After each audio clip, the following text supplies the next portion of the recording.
Bueno, buenas tardes. Les damos nuevamente la bienvenida a este mini curso sobre pueblos indígenas en Argentina, que estamos llevando adelante desde la Escuela de Altos Estudios Sociales de la Universidad de San Martín. Como decía Axel la vez pasada, es un curso que se lleva adelante en el marco de un proyecto de la Unión Europea, en el marco del proyecto EDGE, donde participamos algunas de las personas que están acá sumadas en este Zoom. Eh, Presentamos este curso de extensión, también acompañando las actividades que venimos haciendo desde el Núcleo de Estudios sobre Pueblos Indígenas también de la Universidad de San Martín, donde muchas de estas personas estamos vinculadas al proyecto. La clase de hoy va a estar a cargo mío, de José Agatore y de Silvia Hirsch. Así que Silvia, te doy la palabra también y cuando quieras empezar a compartir el PowerPoint y aclarar si algo me faltó comentar. Perfecto. Bueno, buenas tardes, bienvenidos, bienvenidas. Un gusto volver a verlos acá en este Zoom, aunque no sea presencial. Yo soy Silvia Hirsch, soy antropóloga, profesora e investigadora de la Escuela IDAES de la Universidad Nacional de San Martín en Buenos Aires. Y tengo muchos años de experiencia de trabajo de campo con pueblos indígenas en Argentina, pero también en Bolivia y en Paraguay. Y lo que queremos compartir con ustedes hoy, la clase el encuentro es en dos partes. La primera parte vamos a hablar sobre salud indígena y la segunda parte sobre género, mujeres indígenas. Y hay, por supuesto, una intersección en estos temas. Entonces, damos inicio y bueno, cualquier pregunta, consulta y demás, después tenemos bastante espacio para preguntas. Bueno, los objetivos de hoy en primer lugar, queremos hacer un recorrido histórico breve sobre el acceso y la relación de los pueblos indígenas con la biomedicina. En segundo lugar, queremos dar un panorama muy general sobre cuestiones de salud o cómo es problemáticas de salud en comunidades indígenas. Y por último, vamos a hablar sobre nuestras investigaciones en particular, tanto de Alfonsina como la mía. Entonces vamos a dar ejemplos muy concretos. Para hablar de temas de salud indígena no puede estar escindido de algo tan fundamental como los factores ambientales y territoriales, que son el resultado del avance del extractivismo, de la agricultura intensiva, de los cambios climáticos. Entonces pensamos estos procesos de salud, de atención y enfermedad muy vinculados no solo a factores obviamente biológicos, sino también a los factores sociales, económicos, políticos y culturales que inciden en la vida de las personas, es decir, también los determinantes sociales de la enfermedad. Y Y entonces queríamos hacer un breve recorrido de cómo ha sido el acceso y la relación de los pueblos indígenas, que son muy diversos en Argentina y las situaciones son muy diversas, pero a grandes rasgos, cómo ha sido la relación y la provisión de servicios de salud desde, digamos, el siglo XIX, principios del siglo XIX en adelante. Inicialmente, voy a generalizar un poco, la provisión de acceso a la salud a través de enfermeras o algún tipo de personal de salud en comunidades indígenas fue inicialmente a cargo de tanto misioneros católicos y posteriormente de protestantes. Los protestantes van a llegar a la Argentina a fines del siglo XIX e inicios del XX, especialmente a la región del Gran Chaco. Entonces, en el Gran Chaco, misioneros protestantes, ahora les voy a dar varios ejemplos, van a traer servicios de salud. Las esposas de muchos de los misioneros van a ser enfermeras, van a hacer dispensarios donde van a brindar estos acceso a la salud. Un segundo punto, y lo vamos a desarrollar un poco más, es la presencia medio aislada, por decir, de médicos rurales que fueron a vivir a ciertas zonas y que ahí también brindaron atención a la salud. Y después hay un ejemplo que es muy interesante, ahora lo vamos a ver también, que son los hospitales de las grandes empresas de principios del siglo XX, como los ingenios azucareros y muy posteriormente van a llegar los hospitales públicos. Entonces, acá vemos una foto de 1935, bastante temprano, casi 100 años, de la misión escandinava. Hubieron misioneros tanto noruegos como suecos que llegaron a misionizar, a evangelizar la iglesia pentecostal, en particular en la provincia de Formosa, Chaco y parte de Salta. Y acá vemos esto, fuera del Estado, digamos, ¿no? Por fuera del Estado, vacunando y brindando servicios de salud a la población donde ellos estaban estableciendo sus misiones. Acá hay otra foto muy posterior, esto es una foto de 1970, de una misionera de esta misión, de estas misiones escandinavas brindando atención a la salud. Es decir, algo que el Estado estaba ausente, era brindado por estas misiones.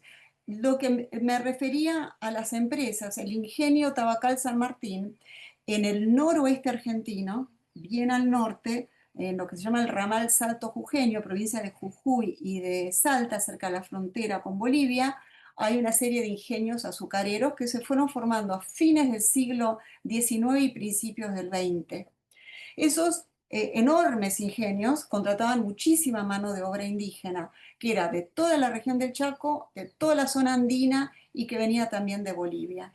Y ahí fue un espacio donde por primera vez muchos grupos indígenas empezaron a tener relación con la biomedicina. Antes, las formas de curación y atención eran en sus comunidades con sus chamanes, sus curanderos, con su farmacopea. Y es acá donde empiezan a conocer y tener acceso a la salud, también a la vacunación, que va a ser muy importante en estos ingenios azucareros.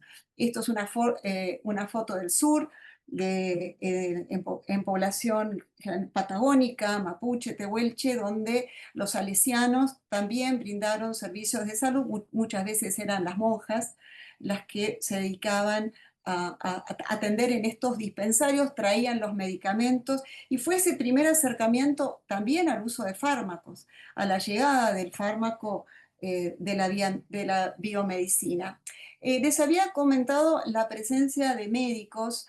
Este es el muy famoso doctor Esteban Maradona, un extraordinario médico rural que se tomó un tren un día y se bajó en una estación porque había que atender había una urgencia con una mujer pilagá que estaba dando a luz y nunca más se fue y se quedó a vivir con la población. Acá hay una cita del doctor Esteban Maradona diciendo: puedo ver esos rostros con absoluta nitidez, narices, lóbulos en las orejas mutiladas con tatuajes, manos como de cuero que se me extendían suplicantes, me arremangué, empecé a atender y me quedé con ellos, ¿no? Ese compromiso de un médico que vive de una manera muy austera, muy por fuera digamos, del Sistema Nacional de Salud, de alguna manera, y que atiende por su cuenta, bueno, con apoyo obviamente del hospital, y así se ve a lo largo de la Argentina varios casos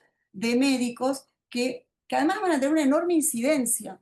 Por ejemplo, ya en la década del 70, el doctor Torres, que atendió en el departamento de Iruya, en la provincia de Salta, va a cambiar y las acciones del doctor Torres van a mejorar sustancialmente la mortalidad materno-infantil que había en toda la zona, con sus medidas, con ideas que él fue desarrollando en las comunidades. Entonces vemos estos casos, digamos, aislados. Después vamos a ver un poco más la presencia de la salud pública argentina y del Estado.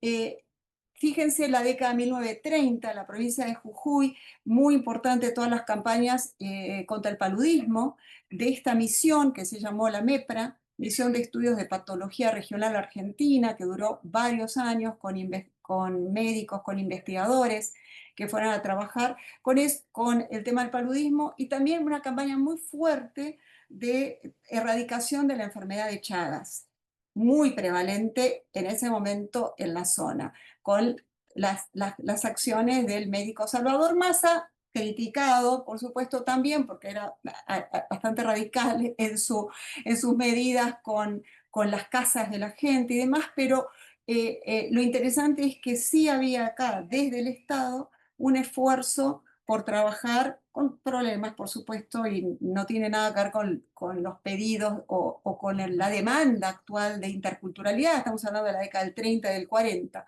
Y va a ser recién a partir de los 40 y de los 50 que se ve la creación de hospitales públicos en ciudades intermedias, porque si no, la gente tenía que viajar a veces hasta Buenos Aires, que sigue ocurriendo en este país que centraliza todo en la capital. Todavía hasta el día de hoy hay muchos casos de gente que tiene que viajar a la capital para hacerse tratar. De hecho, de paso les cuento que hace un par de semanas me contactan de un hospital porque querían, había un niño wichí internado en el Garrahan que estaba con el abuelo y el abuelo hablaba poco castellano.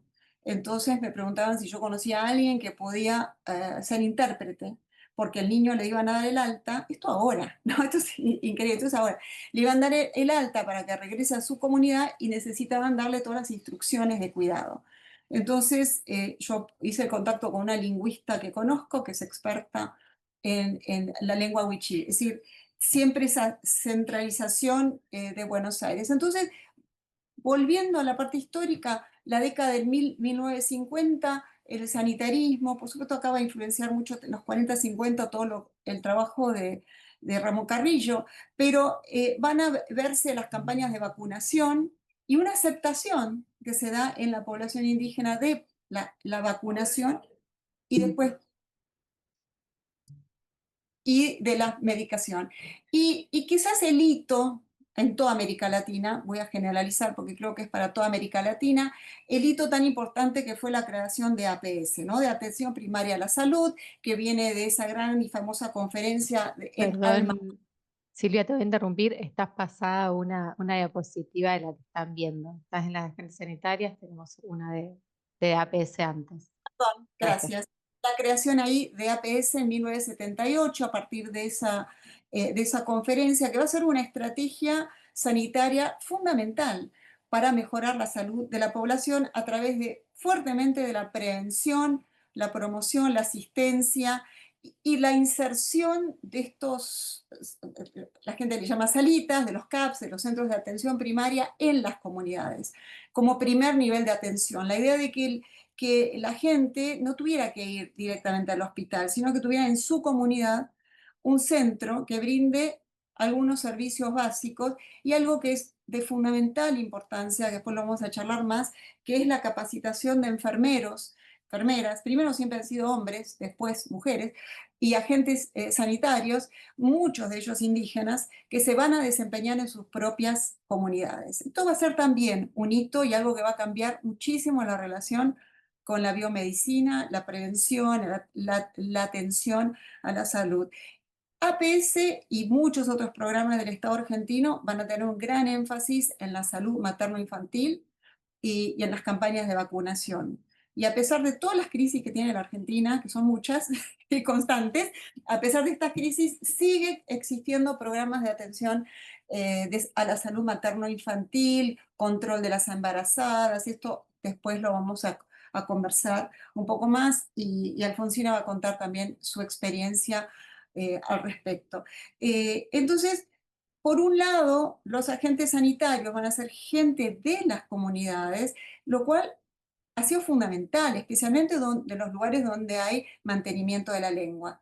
Entonces, el agente sanitario, el enfermero, que son de ahí, van a posibilitar esta intermediación entre la gente y el hospital o los sistemas de salud o los médicos, ¿no? Por supuesto que van a ser grandes auspiciadores del modelo biomédico y de los fármacos en particular.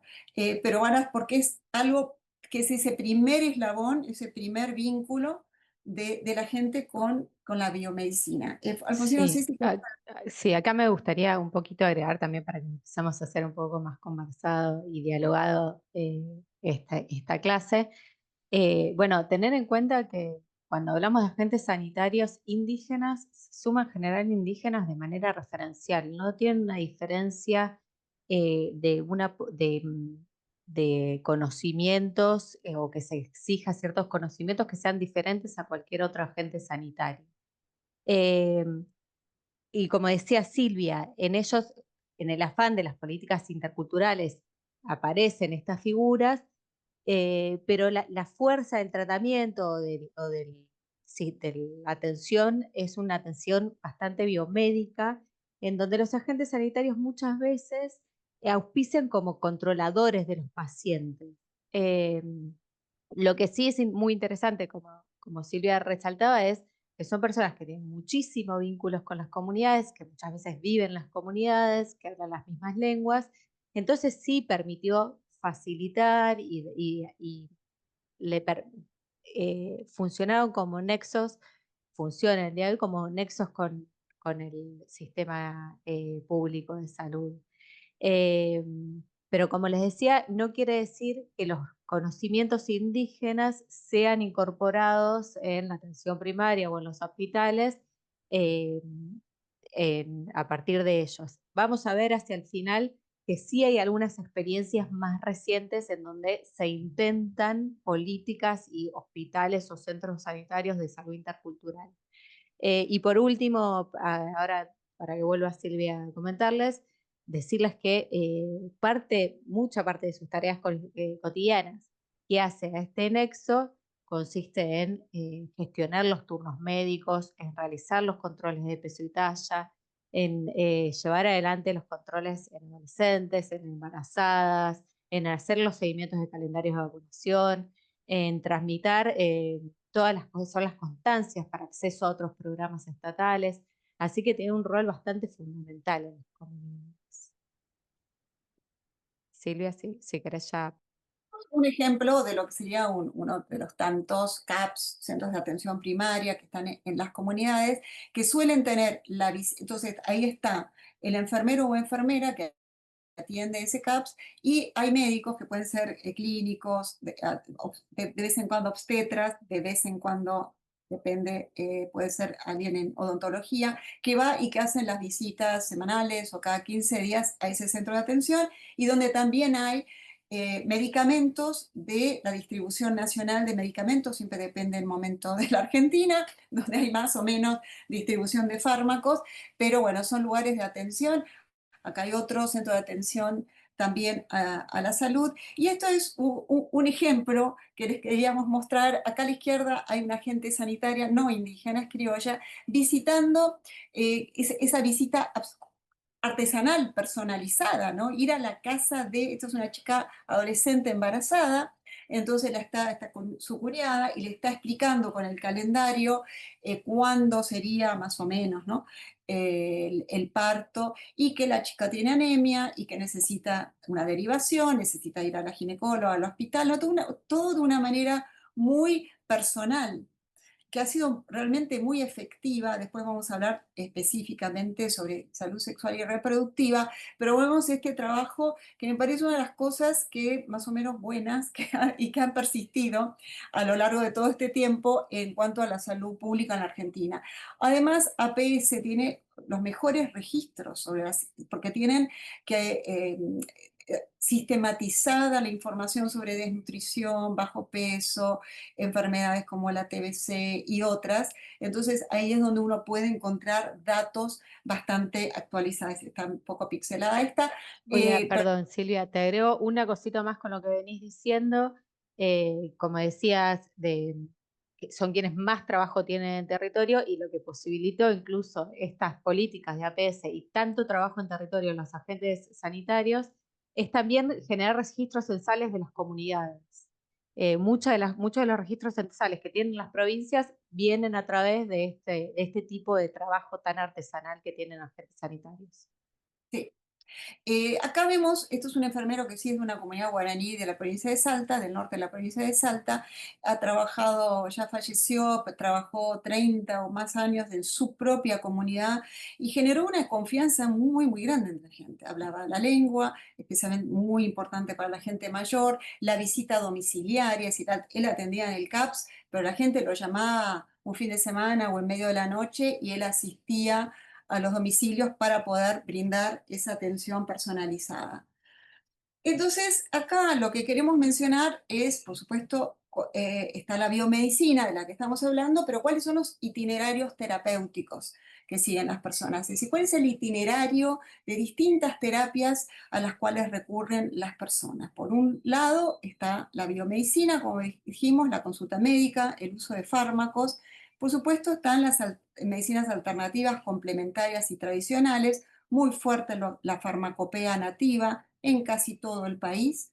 Hay grupos indígenas que tienen más y menos farmacopea, más y menos chamanes o curanderos, y por supuesto la medicina indígena, que también tiene toda otra forma de explicar las enfermedades, la etiología de la enfermedad y su atención. No tenemos tiempo para dedicarnos a todo esto, porque sería varias clases de solamente hablar de lo que implica la medicina indígena, pero es muy persistente a pesar incluso de el avance de la sociedad nacional y del cambio cultural y de algo ahí que pusimos, que es la religión evangélica, que es muy, muy, muy predominante, especialmente en toda la región del Chaco, pero también en el noroeste, donde el evangelismo está muy asentado en las comunidades y también es una forma de sanación. Ahora vamos a ver algunas imágenes de eso. Entonces tenemos ¿qué es lo que hace la gente cuando se enferma? La gente cuando se enferma recurre y trata de resolverlo de múltiples maneras. Pues depende de lo que soñó, depende cómo se siente, a veces simplemente con la autoatención, automedicación, puede ir al curandero, puede ir al culto evangélico, a la farmacia o hacer todo al mismo tiempo, porque esto ocurre. Es decir, la gente, no podemos indagar en todo esto, ¿no? Pero poner ejemplos de las distintas formas a las cuales la gente recurre. Entonces están, como decía, los hospitales públicos, mucha farmacopea, especialmente en zona de frontera, donde viven muchos de los pueblos indígenas, cuando pensamos en la frontera con Paraguay, Bolivia, Brasil, donde es muy fácil el acceso a enorme cantidad de farmacopea a menor precio, además, especialmente en el caso de Bolivia. Yo que trabajo en esa zona, la gente va mucho a la frontera a comprarse medicamentos. Y combinan muchas cosas, que pueden ser plantas, pomadas como estas, como el mentizán, o pueden ser eh, antibióticos comprados así en blister. Después lo vemos con más detalle, o la provisión de los CAPS, de los fármacos ya recetados, ¿no?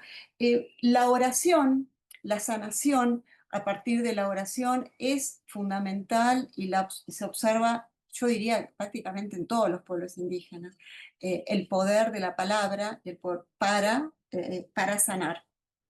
El rol que tiene el culto evangélico es muy, muy destacado como forma de sanación. De hecho, mucha gente se acerca. Acá también, ¿no? Es urbano también este fenómeno y es entre gente llamada criolla, no es solo algo de los pueblos indígenas, se atraviesa toda la sociedad argentina y latinoamericana, se ve muchísimo en otras partes de América Latina, acercarse a la iglesia evangélica como una forma de sanación a través de lo espiritual, ¿no? Entonces, acá queremos dedicarnos unos minutos a hablar sobre tres grandes áreas vinculadas a temas de salud. Uno son las enfermedades infecciosas y parasitarias, la salud sexual y reproductiva y las enfermedades crónicas no transmisibles. Y después hay todo un área de vacancia increíble en la Argentina, que es nadie está trabajando sobre cáncer, por ejemplo, en comunidades indígenas, algo que está en crecimiento importante, especialmente en niños, o la salud de adultos mayores, también es un área de vacancia. Quería mencionar brevemente la presencia de las enfermedades parasitarias e infecciosas. La Argentina tiene programas de control y de seguimiento de tuberculosis que son bastante efectivos y realmente eficientes, pero hay una gran presencia, como hay en las ciudades, de el virus incisional, por ejemplo, a través de las bronquiolitis, eso se ve mucho en las comunidades indígenas, pero por supuesto las enfermedades parasitarias que tienen que ver con las condiciones de vida. Entonces no podemos aislar las parasitarias, especialmente en niños, especialmente en zonas donde los chicos están descalzos, como es toda la parte del noreste argentino y la parte del Chaco. Y esto sí, hay bastantes investigaciones que se están realizando, que se han publicado por antropólogas sobre las parasitosis, ¿no? Y ahí también hay muchos programas, que no vamos a entrar en los detalles, para la prevención y el tratamiento de infecciosas. TBC ha sido algo con bastante seguimiento en la Argentina y que además durante la pandemia hubo muchos problemas, surgió mucho el tema de la presencia, se detectó más la TBC en población, especialmente en los COM, en la provincia del Chaco, porque la gente iba al médico pensando que tenía COVID y lo que había era una TBC no diagnosticada, ¿no? Entonces ahí también hubo una presencia de estos programas. Y otra vez el rol de APC, de Atención Primaria a la Salud, en el seguimiento de estas enfermedades. Y acá nos vamos al tema de la salud sexual y reproductiva, donde nos vamos a dar un rato más con más detalle. Alfonsina. Dale. Bueno, como bien decía Silvia hoy, muchas de las políticas de salud están enfocadas en salud sexual y reproductiva. Las políticas de APS específicamente tienen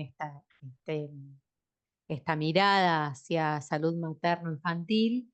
Eh, y eso es algo que comienza hace muchos años, pero que aún continúa. Entonces hay muchos de los programas que existen actualmente que buscan, o del trabajo incluso, tanto de profesionales médicos como de agentes sanitarios, que buscan hacer que se realicen controles prenatales y llevar el parto, a institucionalizar el parto. Esto, una cuestión importante es que si bien, como se sabe, hay un montón de situaciones de violencia obstétrica, una vez que en los momentos de institucionalizar el parto, hay un montón de investigaciones referidas al parto hospitalario, pero es importante mencionar que en Argentina las posibilidades del parto hospitalario han reducido fuertemente la salud materno-infantil en poblaciones indígenas. Y esto es algo que hay que tener en cuenta y tomar cuando hablamos de parto hospitalario, cuando parte de lo que se cruza también son las dificultades de llevar adelante partos de formas más tradicionales, con personas eh, que puedan acompañar esos partos, con saberes de las parteras. Esto sí sucede. Y es una reivindicación muy fuerte de las poblaciones indígenas, que si sus partos van a ser en los hospitales, sean acompañadas de conocimientos tradicionales, pero es importante también resaltar esto, que se ha reducido en los últimos 30 años la mortalidad materno-infantil a partir de esto. Como decía Silvia, los CAP, los Centros de Atención Primaria de Salud, llevan adelante un montón de estas políticas, y que lo que termina también sucediendo, no solo en las políticas de parto, sino en toda la focalización de ser las mujeres las destinatarias en la mayor parte de las políticas de salud, lleva a que los centros de atención primaria se conviertan en espacios casi de exclusividad femenina por las personas que van, no necesariamente porque las agentes sanitarias sean mujeres. Vamos a ver, un poco adelantándonos a lo que es la segunda parte del curso, vamos a ver que la mayor parte de las profesiones están llevadas adelante por varones, pero que se intenta incorporar a las mujeres como agentes sanitarias específicamente porque tienen acceso o tienen llegadas a otras mujeres. Eh, pero también se han notado cada vez más presencias de infecciones de transmisión sexual. Incluso en los últimos años apareció infecciones de transmisión sexual que no tenían las poblaciones indígenas, como el HIV, los datos actuales hay datos actuales sobre sífilis y aumento de cáncer de cuello de útero, que es muy elevado. Y después, otra de las cuestiones de salud sexual y reproductiva tiene que ver con los programas, los métodos anticonceptivos, que son los métodos anticonceptivos, los lugares para adquirir métodos anticonceptivos biomédicos son los centros de atención primaria muchas veces. Muchos de las médicas y los agentes sanitarios que trabajan en esos dos centros realizan talleres, hacen folletería, llevan adelante un montón de prácticas para dar a conocer este tipo de los métodos anticonceptivos hormonales y no hormonales. Ahí no me voy a meter tanto, pero sí hay un aumento del uso por poblaciones indígenas y bueno, por todas en toda la Argentina en realidad, pero que no sea las poblaciones indígenas, de uso de implantes subdérmicos, a diferencia de otros usos que no son tan prácticos como las pastillas anticonceptivas, por ejemplo. Eh, en los últimos años también se generó un programa que no era específico para población indígena, que era el PRANEN y el Plan de Prevención de Embarazo No Intencional en la Adolescencia, que se llevó adelante en muchas de las provincias que sí tienen población indígena. Entonces, se llevaron adelante políticas que que tuvieron a las poblaciones indígenas como parte de esta política. Esto genera algunos otros debates que si quieren podemos profundizar hacia el final para no irnos ahora de tema. Eh, pero bueno, una cuestión a resaltar es que este programa, el Plan ENIA, actualmente está totalmente desfinanciado y que algunas personas, algunos entes, como por ejemplo el Ministerio, el Organismo de Salud Indígena de la provincia de Misiones, llevó adelante este programa de implantes a edades más amplias para mujeres indígenas que el resto de la población. Si querés, Silvia, cambiar de diapositiva. Y también si querés incluir algo de lo que vamos diciendo, al anterior, sí, pues. No, No. Bueno, ¿querés? Entonces, ¿te parece esta, la de maternidad segura y centrada en la familia? ahí está. Sí, acá. Bueno, esto lo que voy a comentar un poquito más es un estudio de caso, voy a intentar ser breve, así Silvia continúa con lo que sigue. Pero es importante decirles, como ya les enfatizamos, que hay un aumento del parto hospitalario. Específicamente, yo lo trabajé en población en Vía Guaraní. Este aumento de parto hospitalario se está dando no solo en Argentina, sino también en Brasil y en Paraguay para población en Vía Guaraní.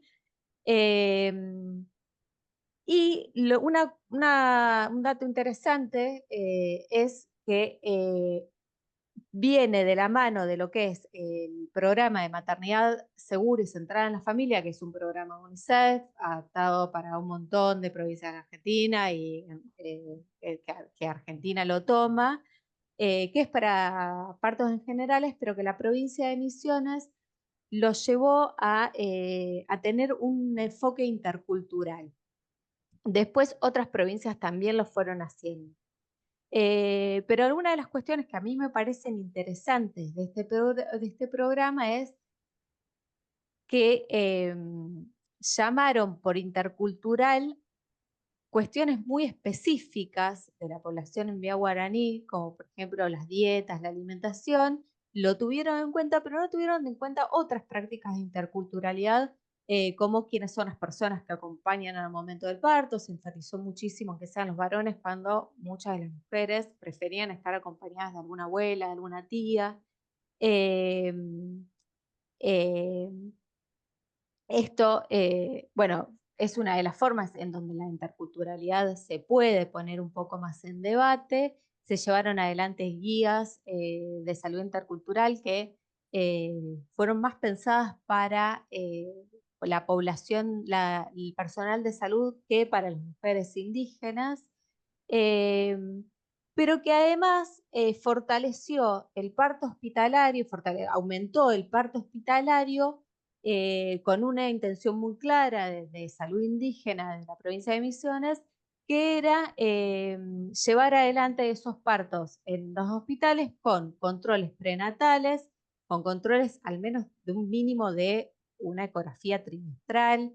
Y acá nuevamente los agentes sanitarios volvió a recaer en ellos mucho de lo que es el trabajo de ir a ver quiénes eran las personas embarazadas, detectar esos embarazos, hacer el seguimiento en el centro de salud, pedir los turnos nuevamente. Eh, las cuestiones que tuvieron que ver desde la biomedicina con reducción del riesgo no fueron modificadas, pero tuvieron una cosa interesante, que es que las mujeres, la decisión de las mujeres de parir en el hospital, también lo que pudimos rastrear es que tiene que ver con otras problemáticas que le suceden a algunas poblaciones indígenas del país, que es la posibilidad de ingresar, al tener a sus hijos en los hospitales o tener controles regulares durante el embarazo, la posibilidad de acceder a beneficios estatales como la UH, la Asignación Universal por Hijo o la Asignación Universal por Embarazo, que son un mínimo ingreso para poblaciones que muchas veces tienen muchísimas dificultades económicas. Entonces, este es un punto para tener en cuenta, y que además el parto hospitalario les permitió, muchas de las mujeres decían preferir tener el parto en los hospitales porque era un acceso muy rápido a la partida de nacimiento de sus hijos. Y eso es un acceso directamente vinculado al acceso al DNI. Que bueno, acá hay un mapa muy diferente en lo que son estos accesos en las poblaciones indígenas del país. Creo, yo no me acuerdo si Silvia mostró el mapa al principio, que hay un mapa.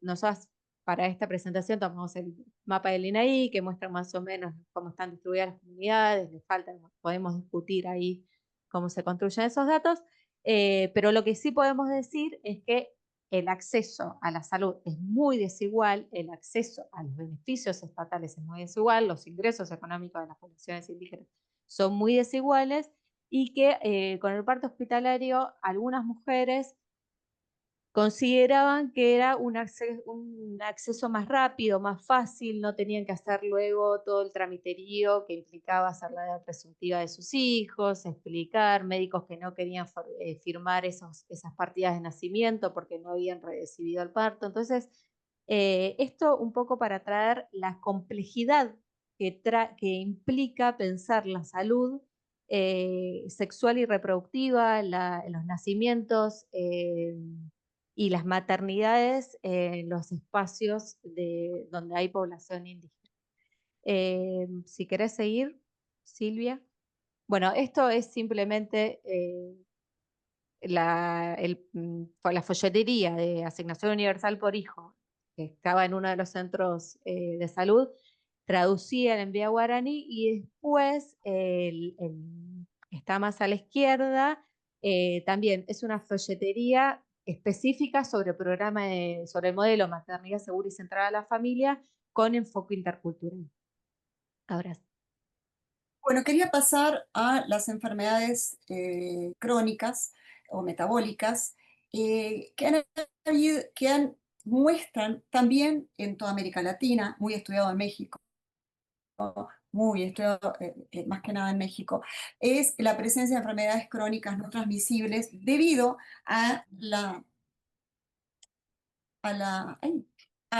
llamada transición nutricional. Como sabemos, hay un cambio dramático en la forma de alimentación de todo el mundo, pero afecta particularmente en este sentido a los pueblos indígenas que han dependido de sus tierras y del acceso a su territorio. La pérdida del territorio tiene un impacto extremadamente negativo en la salud y en la alimentación. Entonces lo que vemos es un aumento exponencial de enfermedades crónicas no transmisibles, me refiero a la diabetes, y la hipertensión y la obesidad, coexistente al mismo tiempo con desnutrición. Entonces hay una sinergia porque se habla de una transición epidemiológica en general, que es, bueno, pasamos de enfermedades infecciosas a crónicas no transmisibles. No es exactamente así, porque hay una sinergia entre enfermedades infecciosas y crónicas no transmisibles. Entonces, una persona puede tener tuberculosis y diabetes, Chagas y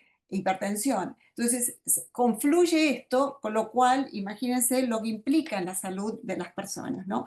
Entonces, me parece que es un tema, yo lo estoy investigando, acá en la Argentina no se ha investigado tanto como, les digo, en otros países de América Latina, y como les decía, tiene que ver obviamente con las formas de subsistencia, con la pérdida del territorio y con cambios inducidos, con esta nueva forma de alimentación dependiente de harinas, de azúcar, de alimentos procesados, que aumenta la vulnerabilidad y el padecimiento social enormemente. Entonces, la gente no tiene acceso a cazar, a recolectar o a practicar la agricultura o a pescar, como es en ciertas regiones del país.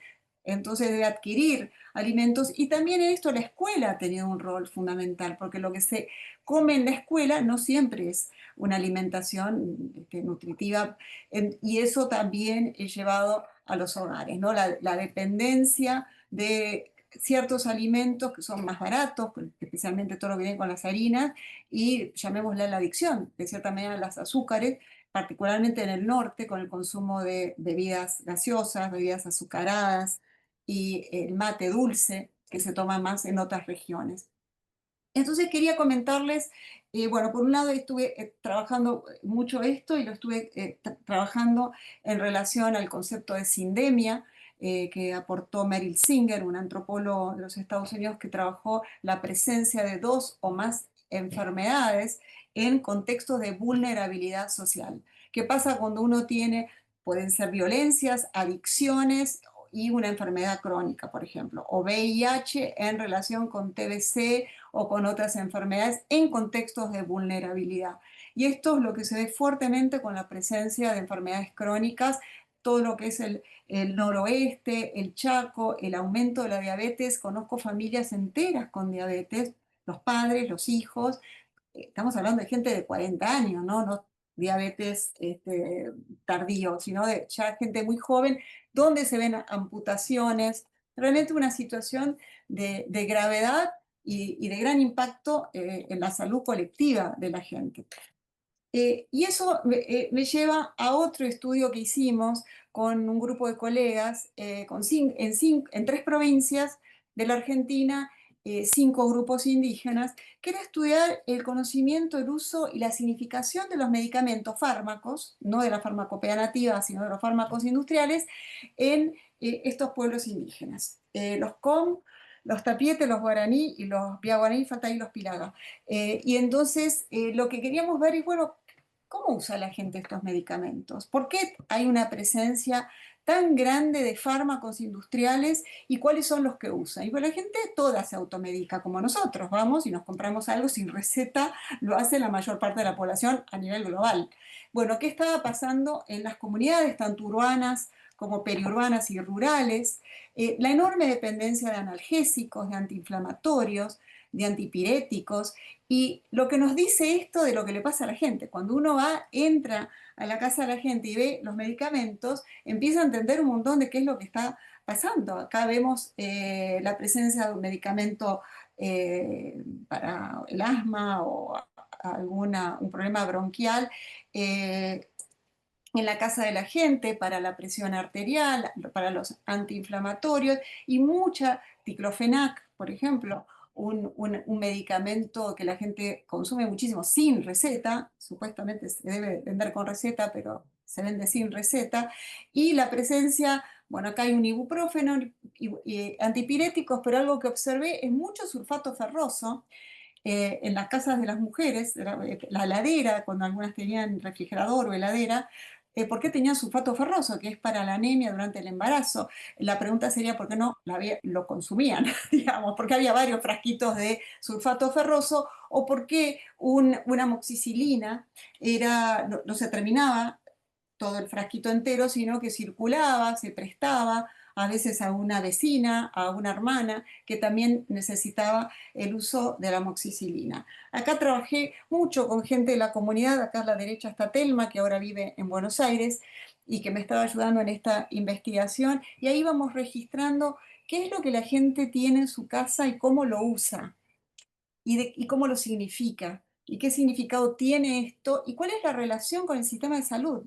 Y Y una de las conclusiones más importantes de eso tiene que ver con, bueno, la automedicación se imbrica con formas de autocuidado, con el rol que tienen también las mujeres, que son las que más consumen y compran medicamentos, pero también tiene que ver con la relación con el expendio de estos medicamentos y el acceso. El tener dinero en efectivo, el tener distintas estrategias terapéuticas para esto. Pero lo más importante para nosotros fue que la gente busca soluciones a veces no institucionales, por llamarles así, para solucionar sus problemas de salud. Antes de ir al médico, comprar el medicamento en el kiosco, en el almacén, conseguirlo en una farmacia, si es que hay una farmacia cerca, a veces en las comunidades rurales no hay acceso a farmacia. Entonces la gente sentía mayor acercamiento al fármaco que a la consulta médica. Había una distancia social, cultural y muchas veces lingüística con el médico. Y eso dificultaba dificulta enormemente un tratamiento, porque aparte hay que hacer largas filas, conseguir turno es un problema. En muchas ciudades de la Argentina no son horas o la gente va al amanecer para tratar de conseguir un turno. Entonces la gente sentía mucho más accesible la compra, en este sentido, la compra del fármaco. Entonces ahí vemos que la relación con la salud y esta noción de interculturalidad, en realidad hay mucha tensión, como sabemos, muchos conflictos entre los pacientes indígenas y los médicos, por las diferencias culturales, porque la consulta no se explica, en general no se explica con detalle al paciente qué es lo que tiene, la gente se va con una receta.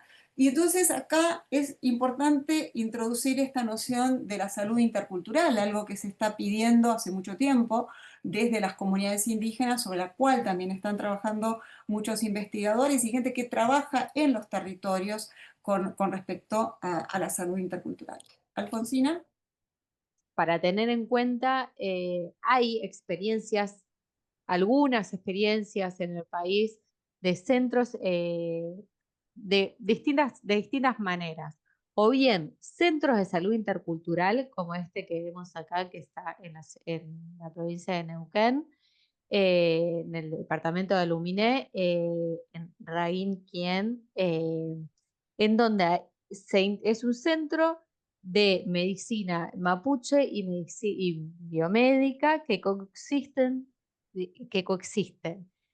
Acá hay consultorios clínicos, odontológicos, de niñez, de laboratorio, pero también hay una machi, hay un estuche.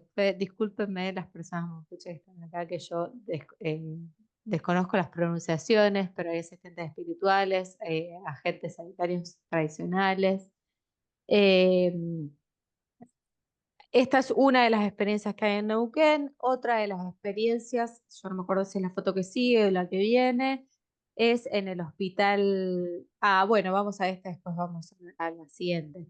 Sí. Esta, en el hospital Juan Domingo Perón, que hay una oficina de salud intercultural, de la misma manera que hay en otras provincias, en otros hospitales provinciales, como yo mencionaba los de Misiones. eh, Misiones llevó adelante alguna de sus hospitales con el programa el que les comentaba antes, llevó a que algunos de sus hospitales tengan que definirse de manera como interculturales. El Centro de Salud Intercultural y Medicina Tradicional y Medicina Ancestral acá en los Toldos, en provincia de Buenos Aires. Estas son algunas de las experiencias en donde se busca institucionalizar la interculturalidad. La forma en que esto funciona, se imaginarán que es muy diversa, siempre vale la pregunta de qué se está entendiendo por interculturalidad y para quiénes. Eh, Bueno, entonces cerramos acá y retomamos en 5 minutos, por favor, con la segunda parte que es sobre género.